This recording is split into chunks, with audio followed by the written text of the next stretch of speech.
मैं पिछले 7 साल से आइल्स कोच कर रही हूँ। मैंने बहुत से स्टूडेंट्स को आइल्स के डिजायर्ड बैंड एक्वायर करने में हेल्प आउट किया है और मेरे नज़दीक आइल्स स्पीकिंग टेस्ट का पार्ट 1 आइल्स के स्पीकिंग टेस्ट में सबसे ज़्यादा इम्पोर्टेंट है।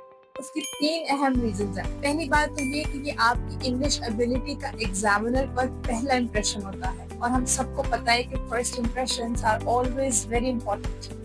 दूसरी रीजन ये है कि पार्ट 1 रिलेटिवली इजी होता है और इसमें जो क्वेश्चन होते हैं वो आपसे रिलेटेड होते हैं। फॉर एग्जाम्पल, आपका घर, आपका शहर, गांव, आपकी एजुकेशन, आपकी फैमिली, इफ यू वर्क और नॉट, इस टाइप के क्वेश्चन होते हैं। तो मतलब इस पार्ट में आप थोड़ी सी मेहनत करके और प्रैक्टिस के साथ अपना डिजायर्ड स्कोर अचीव कर सकते हैं। तीसरी वजह ये है कि पार्ट 1 पूरे टेस्ट का बेस सेट करता है। अगर आप फर्स्ट पार्ट में कॉन्फिडेंट और फ्लुएंट रहेंगे तो आपकी अपनी नर्व्स काम रहेंगी और नेचुरली लैंग्वेज का फ्लो अच्छा होगा और आप हार्डर पार्ट्स में भी बेहतर परफॉर्म कर पाएंगे। आइल्स स्पीकिंग टेस्ट आपकी नर्व्स का टेस्ट है, स्पेशली उन स्टूडेंट्स के लिए जिनका बैकग्राउंड इंग्लिश मीडियम नहीं है।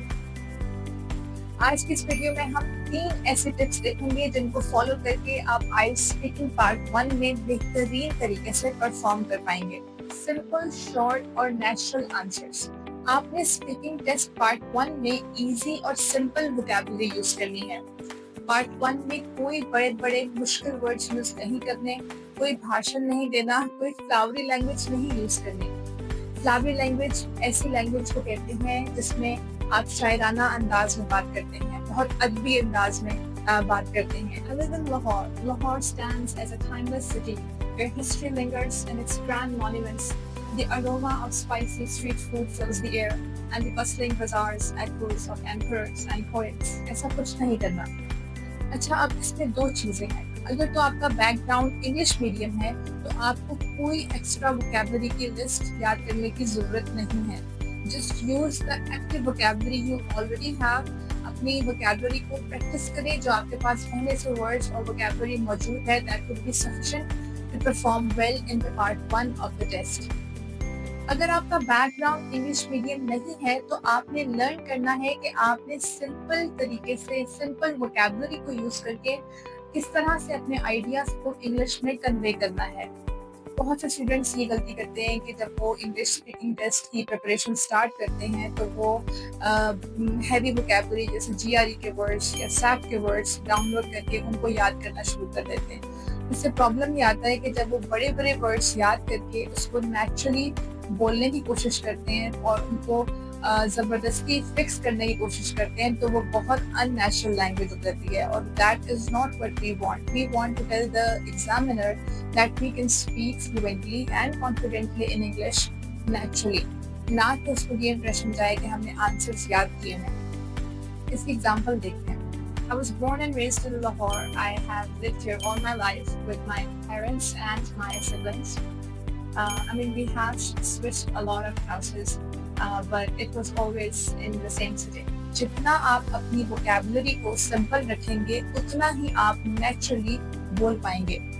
टिप नंबर 2 आइल्स में ये है कि आपने सिंगल वर्ड आंसर के ट्रैप से बचना है। होता ये है कि एग्जामिनर आपसे कुछ ऐसे सवाल करेगा जिसका नेचुरली आंसर यस या नो बन रहा होगा या फिर 1 वर्ड आंसर बन रहा होगा। फॉर एग्जाम्पल, वो आपसे पूछ सकता है डू यू वर्क और do you study.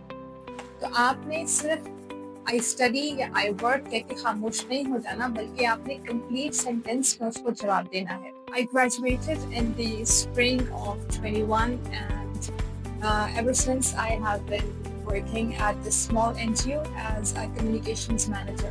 IELTS speaking test में ऐसे भी हो सकता है कि आपसे कोई ऐसा टॉपिक पूछ लिया जाए जिसका आपको कोई आइडिया नहीं। फॉर एग्जाम्पल, मुझे स्पोर्ट्स पसंद नहीं है, मुझे अगर कोई स्पोर्ट्स का क्वेश्चन पूछा जाएगा तो मुझे उस बारे में कुछ नहीं पता होगा। आपके लिए भी ऐसा कुछ हो सकता है। तो आपने इस चीज से घबराना नहीं है, बल्कि आपने नेगेटिव आंसर्स देना सीखना है कि अगर आपको कोई क्वेश्चन नहीं पता तो उसका आपने जवाब कैसे देना है। Do you like to read? My sister loves to read. Actually, she often shares stories with me from the novels that she reads. It was just last week that we were watching this movie and she told me that she already has read the book that the movie was based on. I do not enjoy reading very much. generally, I mean, I like some specific genres, but I would rather watch a movie or a documentary instead.